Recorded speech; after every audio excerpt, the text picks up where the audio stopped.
Welcome to episode 1 of RNT Fitness Radio. This is Adam Haley, and I'm joined by Akash Vagela, who is the co-founder of RNT Fitness. Today, on this episode, we're going to kick it off with our clients' Q&As. So for those of you that work with us directly, you'll know that we have a private closed Facebook group for RNT clients. And we put up a couple of weeks ago saying that we're looking to do this podcast and what sort of questions do our clients have. We had a pretty good response, and we've whittled it down to just 5 questions from our clients, and we'll be going through other ones in the future. So let's kick it off with our client Komal, who has asked, when going on holiday during a fat loss phase, how would she approach it, or how would we advise that we best approach it? So should we both give our answers on this? Yep. Over to you. So what I'll do is I'll take the approach of a business trip first.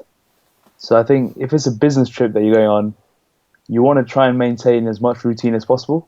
So with the training, try and keep your training up. It won't be as intense as normal. So you want to go for more volume rather than intensity. So you might want to push the reps up, try a couple of different exercises, or even try some bodyweight circuits. Basically anything that's going to get the blood pumping and the muscles stimulated. Without, burning yourself out too much because you're abroad. In terms of food, when you're abroad or for business, I'd try and keep things tight as possible.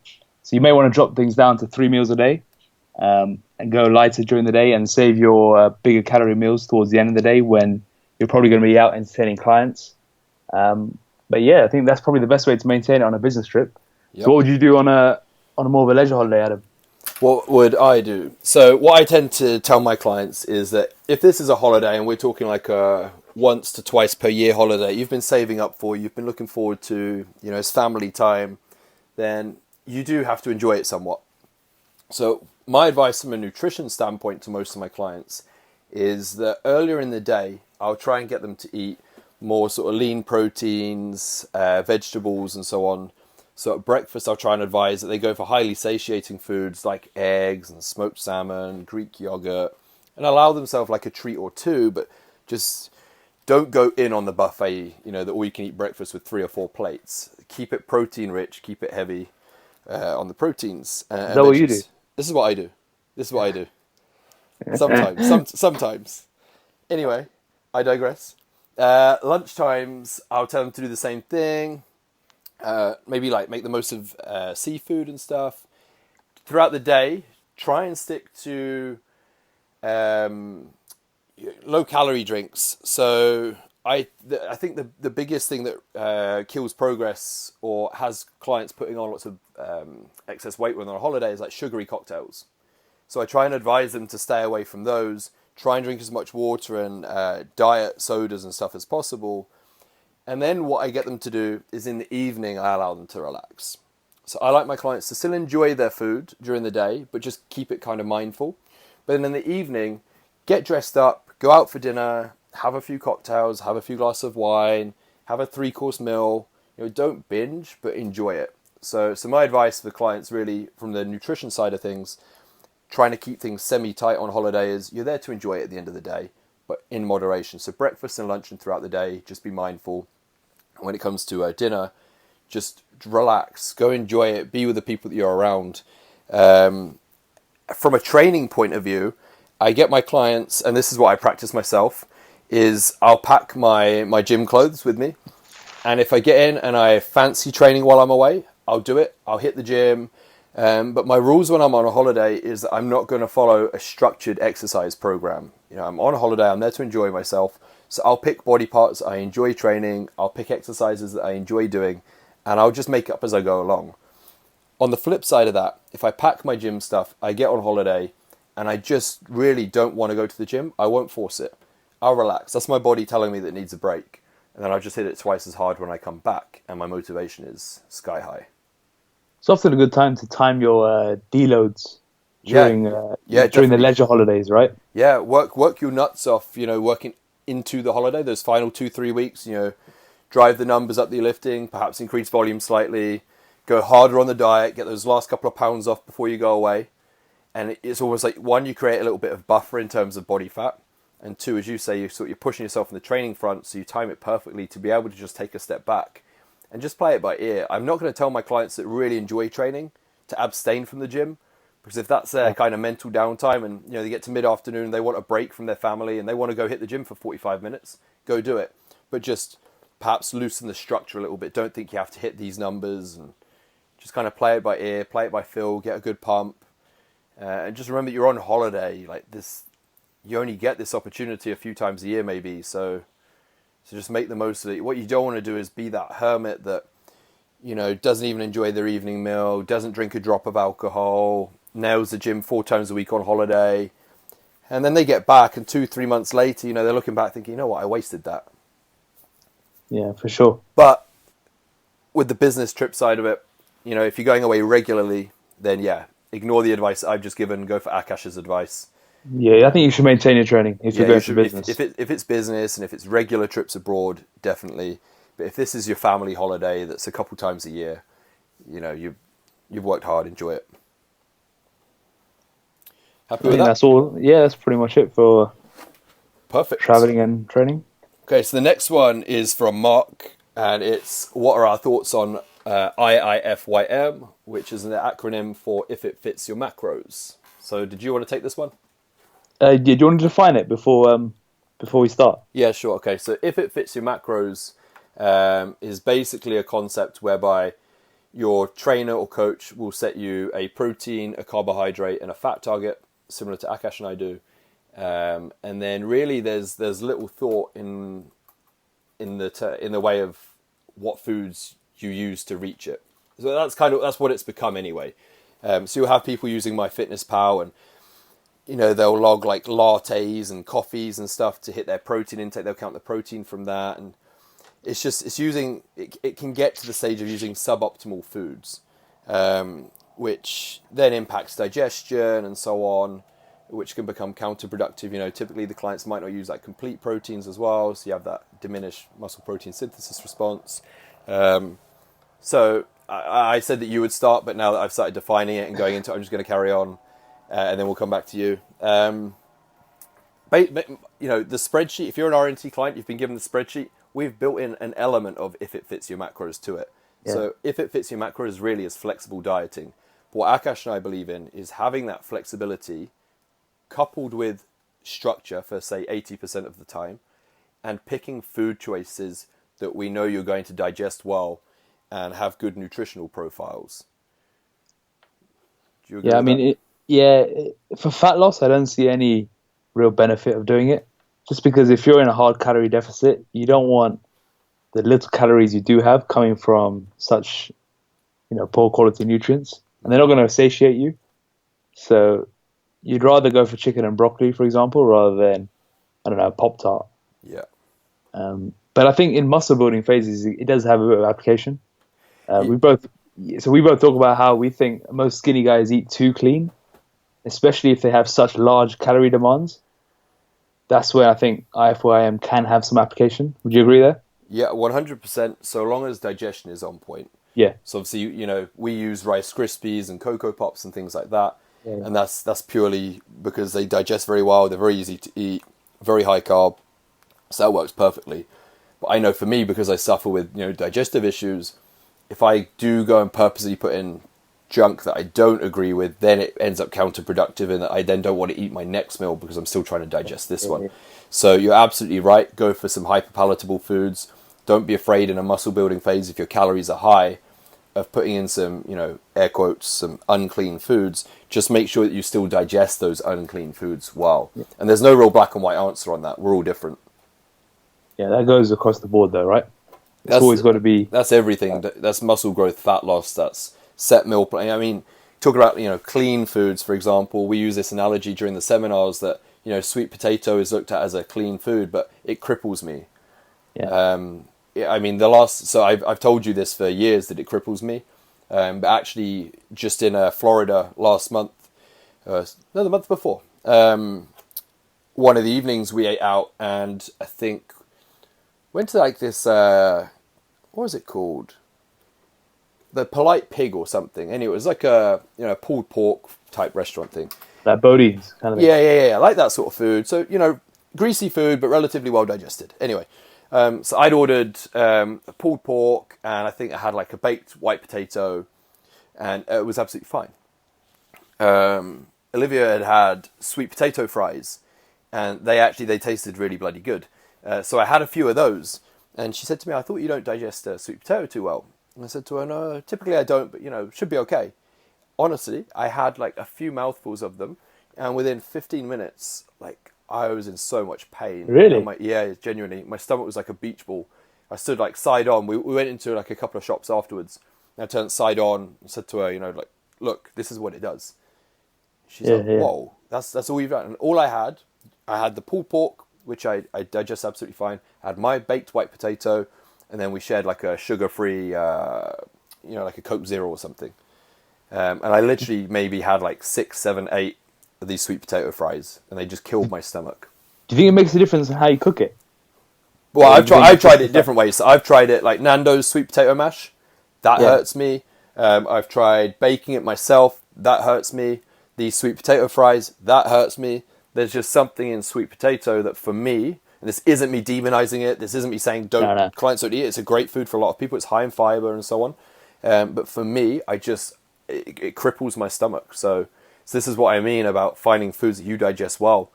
Even if you see what we would tout typically as a clean food, if we put that on your plan, and 2-3 weeks in, you're realizing that you're quite gassy after eating that food, digestion slows down or even speeds up, in terms of regularity, you need to tell us and we'll switch it out. Yeah, self-awareness is really important when it comes to finding foods that suit you or don't agree with you. Yeah, definitely. For me, it's white potato and white rice. Really, white rice as well? Yeah. Well, white rice. No, as in good. No, good. Yeah, white potato, white rice, white potato. They're my two kind of go-tos when it comes to carb for me, it's white rice and oats, and now sourdough bread. Here we go. The sourdough bread. I knew that was going to get a mention. Okay, so we wrap that up. Yeah. IIFYM, in a nutshell, pay attention to the nutrients and how you digest food. Okay, from Angelo, we've got what are our best tips for easy to find foods that are diet compliant and on the go? Sort of went on like city breaks and stuff like that. So I would say, so I've got to laugh at this point. Akash is pointing at the camera as if to say me. I don't really out. So I'm going to answer this one. When you were working in the city, you eat out nearly every meal, right? Yeah, of course. Yeah. So I'm just laughing that the people listening to this can't see it, but I've got Akash pointing at me on Skype. Okay, yeah. So if you're in big cities like London and stuff like that, it's so much easier than towns on the outskirts. Let's go through London first because that's just got so much choice. So one of the big chains in London that isn't really elsewhere but is great is Pod. So Pod even do something called, I think it's like the protein pack, which is, the last time I had it, they change it around every so often, but the last time I had it, it was a mix of boiled eggs, smoked salmon, chicken, and some prawns. So you've got 4 different sources of protein in there. You've got a small amount of fats in the eggs and the smoked salmon, and then you've got 2 lean proteins with the chicken and the prawns. 0 carbohydrates in there is perfect for on the go if you just need to top up your protein. On top of that, in the mornings you can also just scrambled eggs, and you can tell them, I want 2 whole, 2 white, or whatever. They can add foods into it, so you get protein scrambled eggs, which is where they'll add like a bit of bacon, a bit of sausage, which perhaps might not be the best options, but it does boost your calories if you're in a muscle gaining phase. Lunchtimes they do various like chicken curries and stuff, and actually I've looked at the macronutrients on them and they're not terrible. And really? Of course, yeah, they're genuinely not that bad. They're not something you would want as a staple, but if you're in the city as a one-off, they're pretty high in protein compared to the carbs and the fats that come with it.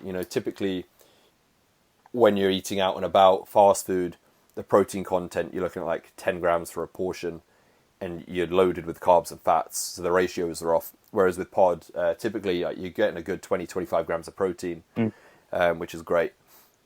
Then of course you got like Itsu, which is sushi, sashimi, and they even do like a chicken teriyaki thing, which is chicken and white rice. a small amount of teriyaki sauce that you can scrape off if you're being really, really health conscious or really clean, should I say. M&S are great. You can get the roasted beef slices. They're just coated in seasoned with a little bit of mustard powder and salt, and that's it. Very almost zero carbs, low fat, pure protein. I think it's like 22 grams of protein for that pack. Ready cooked chicken, boiled eggs on the go. You can get these in pod, M&S. What about Protein House? Is that any good? Protein House is good. It's good. I find the food tastes a little bit bland, but the meal choices are good. So you can get chicken and sweet potato in there. You can get chicken and brown rice. You can get beef dishes, egg dishes. They can make you protein shakes. So Protein House is that chain is pretty good. The food I find just a little dry because it's sat there all day and it's just chicken. So you've got loads of options. I mean, my for people in towns and stuff like that don't have access to the pods and the Itsus, you really can't go wrong with that M&S. Yeah. M&S is great. Tesco as well, right? Well, yeah. I just find the meat quality in M&S a little bit higher. When you look at like the ready cooked stuff, they don't put so much dextrose in it and stuff like that. But yeah, anywhere that does like ready cooked chicken, ready cooked beef, boiled egg pots. In terms of carb sources, things like rice cakes are always going to be good. That's Akash with the phone. Rice cakes are going to be great. You can get pots of nuts on the go for your fats, and just check how much the pot weighs, and know that if it weighs 30 grams and you're typically having a 20 gram portion, to eat 2/3 of the pot and save the other third for later. So you got loads of options when out and about. Okay, this one is definitely for you. So this is from combined from Pete and Rich, and this is shoulder health. So trying to prevent injuries long term. Okay, so for shoulder health, I like 3 different warm-up exercises that you should be doing before every upper body workout. So the first one would be probably YTWs. Mm-hmm. So the way you want to do this one is if you're lying face down, and then you want to raise your arms up in a Y shape, hold it there for 5 to 10 seconds, then in a T shape, hold it there for 5 to 10 seconds, and then bring it into a W. That will work all the small muscles in your lower trap area, the rotator cuff, and all the small muscles in your upper back. It will activate all the right muscles, all the muscles before pressing, which will usually make it a lot less painful. And more stable. I've noticed that. This is something I'm trying to get you to do as well, right? Yeah, reluctantly I'm doing it sometimes. Yeah, so it's going to improve your posture as well, because if you're especially upper trap dominant, then you're going to be hunched over. So this will help kind of pull the shoulders back and down a bit more. Mm-hmm. You find it helping at all, or? So being honest, full disclosure, I did it for the first 3-4 weeks, and it was really good. I texted you, didn't I, saying I can really feel it waking everything up, and my pressing was genuinely really stable. And then no, it wasn't that I got bored. It's that I trained in a couple different gyms, which then kind of threw my routine off. Of there are only like 2 benches in this certain gym, and they were both being used. I didn't have anywhere to do it. And then I trained in Scotland at a different gym that didn't have the normal incline press rack that I would use. I was in a bit of a rush. We got in there, and I just wanted to kind of get in, try and get out and eat. So I didn't do the YTWs or anything. And I used a different rack as well, and it really screwed my right shoulder up. Again, the right shoulder again. So where I'm going with this is that I did notice a benefit. I traveled a little bit, so I changed my gym choices, which kind of threw my routine off, which is a poor excuse. I'm paying for it now, and now it's given me that realization that there's something to them. It genuinely is. I've been putting off for years, but actually, I do notice everything's just much more stable. I feel less shaky, in the top portion of the movement. So you're going to be more stable, and you're also going to be able to recruit your chest a lot more. Yeah. Because you can bring your shoulder blades down and keep your chest in the right position when you're pressing. Mm-hmm. When you're doing these YTWs, if you're quite tight, then you probably want to do it on an incline bench. So you're probably doing it on an incline, right? On the YTWs? Yeah. I did flat. Oh, you do it on the flat? Okay. Yeah. I go face down. Can you do it on the floor yet? I haven't tried because I don't want to look like an idiot. I go on a flat bench, face down. I squeeze my glutes, squeeze my upper back, so my legs are raised slightly, and then I go through the movement. Which Akash has tried explaining it, but it's probably easier if you guys go on YouTube YouTuber. and look Yeah. at YTWs. Okay, the second one would be band dislocations. So you just hold a mini band and you're gonna just go over and back from your shoulder. Again, this is probably easier to show on a video. Yeah. But if you type in over and back, so shoulder dislocates, they'll be really good because they'll stretch out the biceps, the front of the delts, and the pecs, while also building some stability and strength in the rotator cuff. Because as you're going around with the band, you're going to be slightly pulling outwards. So I'd aim for about 30 to 50 of those every day, and I think it works really, really well for those that are really tight in the chest. You try again. This is another one I'm trying to give to you, right? Baby steps. Yeah. And the third one would be band pull aparts. So this is when you hold a band in front of you and just pull it apart and squeeze your shoulder blades as you do it. So you can do these at different lines. So you can do it to your forehead, you can do it to your neck and your pec line, and maybe do 10 in each position. And you can do these you can do these every day really, because they're very easy on your system. I think, yeah, those three, so YTWs, band dislocations, and band pull-aparts should help your shoulders. Perfect. And the last question is from Karen. We're going to split this into two. The training element, you'll answer to begin with, and then I'll take over the diet element. So when to deload and when to do a diet break. So let's start with the training deload. Okay, so generally speaking, every sort of 6 to 10 weeks, a deload works quite well. But it will depend on your level of experience. So the more experienced you are, the more often you need a deload. So in my own personal training, I tend to take one every 7-8 weeks. I think Adam, what about you? 6 weeks or so? Yeah, it was every 6 weeks, yeah. Yeah, 6 weeks. For most of my clients, I tend to let the deload fall naturally around their holidays. But if there are times you want to do it a little bit sooner, if you're feeling particularly run down, or you've been pushing to failure too often, or a big one is your motivation to train. So if you suddenly start dragging your feet in the gym, you might need to just take a step back and then deload and then come back a week later. But what I don't do is plan deload. So I wouldn't say you're going to do it every 4th week. I would play it mostly by feel. Yeah, I agree with that, especially with clients. And this is absolutely, this isn't me being rude. But I would say 90%, and that's a large number, but I would genuinely say 90% of our clients that we work with probably just don't work at that intensity or consistency to require a real planned deload. The majority of my female clients, this isn't me being sexist, but they can't handle these huge loads and strains on the nervous system. I'd say they can't handle, they don't give it to themselves. Does that make sense? Yeah, they don't accrue it. They don't accrue it. So it applies to guys too as well. So if you're weak, if you're generally not lifting heavy loads, you don't need to be deloading. Yeah.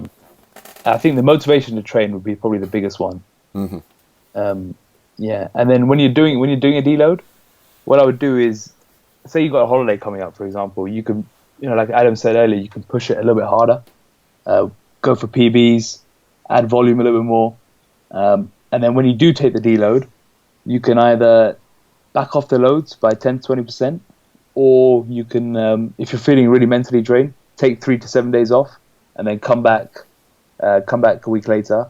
But make sure when you do come back, you don't go straight in at the previous loads, because that's going to set you back again. So you want to kind of come back, start at 10 to 20% lighter, and then build it up again. Yeah, agreed. In terms of diet breaks, I play this by ear when it comes to my online clients. It's kind of trying to read their check-ins and like the tone. It sounds funny, but the tone of voice that they use in their check-ins. So if I'm used to getting, exclamation marks and, "Hey Adam, how are you? How's your weekend?" and this, that, the other, and suddenly it goes to, "Hey, here's my check-in form." Yeah. I sense that they're starting to lose a little bit of motivation. If body weight, keeps plateauing, and on paper, they're following everything. On paper, everything should work. I look and I'm thinking, I don't really want to take the calories much past this, or they're already doing a decent hit of cardio for their body weight and so on. Usually, I hate to say it, it's not us being distrusting or saying that our clients are lying, but sometimes some subconscious, overeating or even conscious overeating comes into play. And it's just a lack of motivation. So when I start to notice that with clients, that's when I'll start to implement diet breaks. So I'll try and push a client as hard as I can in a fat loss phase for as long as I can. And then when I start to notice psychologically, they're stepping off the gas a little bit, or they're not quite as motivated or on it as possible, or perhaps they've missed a check-in day, that sort of thing, that's when I'll suggest to them, right, okay, what we're going to do is we're going to back off the gas. We're going to take one step forwards to be able to take one step back to be able to take 2 steps forwards. So we're going to gradually, take some cardio out a little bit. We're going to increase your calories over the next perhaps 5 to 7 or 7 to 10 days. And often what happens during these phases, and this isn't a golden rule and it doesn't always happen, but sometimes their body weight actually drops for 2 reasons. One, and we touched on this at a seminar this weekend, one is now a lack of stress because, they're not having to do so much. So sometimes just that drop in stress, they let go of any water they're holding. And the second thing is suddenly their compliancy actually increases. So you can have a client that's on, say, perhaps 1,600 calories that you've set them, for example, but are they really eating that 1,600 towards the end when they're really feeling demotivated? If their body weight keeps stalling, maybe not. Maybe they're snacking a little bit here and there. Maybe subconsciously, they're not moving as much. Maybe they skip the odd cardio session. So actually they're not truly hitting that 1,600 calories plus all the exercise that you've given them. Suddenly you tell them, okay, I want you to have 1,800 calories per day. To them, it's like a reward. They get more food. You've pulled cardio away from them. It's almost like reverse psychology. Now they want to go for it. This guy's giving me food. Like, why is he doing this? And suddenly, where they were meant to be eating 1,600 calories, but actually perhaps they're eating more like 2,000 calories, on average. You now give them 1,800, but they're actually eating 1,800. Yeah. So would you say it's definitely an adherence thing then? Oh, 100%. It's not. It's never a physiological reason. Not only in, I'd say, competitive clients that are really truly lean. Those have been grinding for 16, 18 weeks, or towards that time frame, really lean. Potentially then we could argue the whole leptin, ghrelin, and changes in thyroid and so on. But I'd say when we've got those females that are, quite overweight and just heading towards in shape, I really don't think that they've had a physiological and this applies to guys as well, right? Yeah, guys and girls, definitely. Yeah. I get it. It's more so with females, I would say, but it does apply to the males as well. That you could have quite an overweight guy, and he's been chipping away. He's doing really well, and he's still got quite a bit of body fat to lose, but it's just not coming off. And you look at his calories, and you look at the weight training side of it, and his step count or his cardio goal. And on paper, he should still be losing like half a pound a week. But for the last 3 weeks, he hasn't lost anything. And, sometimes the client, as much as we encourage clients to be open with us and let us know if they've screwed up, and we're not going to get on their backs about it, sometimes they feel like a failure. So they're not going to come forward and say, oh, I actually, I skipped this cardio session and I overate a little bit here. Or I did have I picked at this a little bit. I didn't track this. So that's why sometimes being a bit proactive, not having to, force them to admit that they fucked up, and just increasing their calories, backing off of their cardio, give them that little sort of mental break. And how many days would you do that for? 3 to 7 days or 2 weeks? It tends to be up to 2 weeks, between 5 to 7 and 7 to 10 days typically. So I'll either do I'll do it 2 ways. So if I really think that motivation's gone, and I know they've got an event coming up, like a wedding or a birthday or something, then I'll front load their diet break with a cheat meal. So rather than just a diet break where I'll gradually put calories up and taper cardio down, I might kick it off where I might say to them, okay, let's work hard up until Friday, and then Friday night, go out for a meal, go have whatever you want, and then from Saturday, you're going to go on to increase calories. So it's like you're kick-starting the process. So if I do that with them, then it'll be shorter. It might be 5 days, it might be 7 days. Those that haven't completely lost motivation, and they don't really have any big events lined up, and they still seem like they're kind of within striking distance, that's where I'll just gradually make these little shifts in increasing carbs and fats, pulling back cardio, and I might just prolong that to maybe 10, 14 days. And training? Training during this time, I tend to just keep the training the same. I'm a big fan of just trying to keep most variables as minimal as possible. So They probably feel stronger this time, right? yeah, they got more food going in. It's just that shift in mindset of they're suddenly their goal is fat loss. They haven't admitted to us that they've lost their way a little bit, but they have. They haven't admitted it yet. So for us to then start giving them calories and pulling back on cardio, to them is like, why are they doing this? It's almost like they kind of want to prove us wrong and get back to earning the right to go into a deficit. Got it. Yeah. And then when you then flip that switch after that 5 to 7 or 10, 14 days or whatever, often they are on it. Yeah. They're ready to go. They're ready to go. They're asking me like, when are we going to take my calories down again? So that's where a diet break comes in. So it's actually similar with training. You want them itching to get back into it, right? Yeah, exactly the same. Sometimes the best time to prolong the deload is till the point where you're itching to go back. That's when you know you're ready. Yeah, precisely. It's the same with the diet break. Is for those clients that aren't competitors, that haven't got the physiological changes, but it's that psychologically they're suffering from a lack of motivation. That is where doing the diet break and forcing them to suddenly increase calories, back off of cardio, they just want to prove you wrong again, and they want to start dropping body fat. I've done it just recently with one of my clients, female client, that did amazing. I think right now she's like about 30 pounds down, I want to say. But she got to maybe like 22 pounds down or so. And then it was just the odd thing here and there in a few check-ins in a row. It was just, typically she nailed everything. And then once it was just, oh, I missed this cardio session, which isn't a big deal, but she hadn't done it before. And then the following week was the first time she'd admitted that she'd had a cheat meal. She was like, oh, I was out with the work lot. I ate this. It wasn't terrible, but she hadn't done that previously, so it was a change in behavior for her. So come the third week, so I think her body weight plateaued, then it went up a little bit, and the umbilicus went up too, and then the following week it had just hovered there again. It hadn't come back down. So that's when I explained, okay, we're going to do this. We ran through it. And now I think she's back on track and further 8 pounds down, which is pretty good. So it's worked. Sounds good. Yes. So that is all for today. We're going to go through, in future episodes, we're going to go through the remainder of the questions. And if those of you that are listening that perhaps aren't in our RNT clients group want to ask any questions, just send them over to us. So find us on Facebook, find us on Instagram. So it's Adam Haley 1, it's Akash Vagela, rntfitness.co.uk. Just drop us a message through any way that suits you, and we can put your questions on it. Anything you want to say? Nope. We'll see you next week. We're good with that. Perfect. Okay.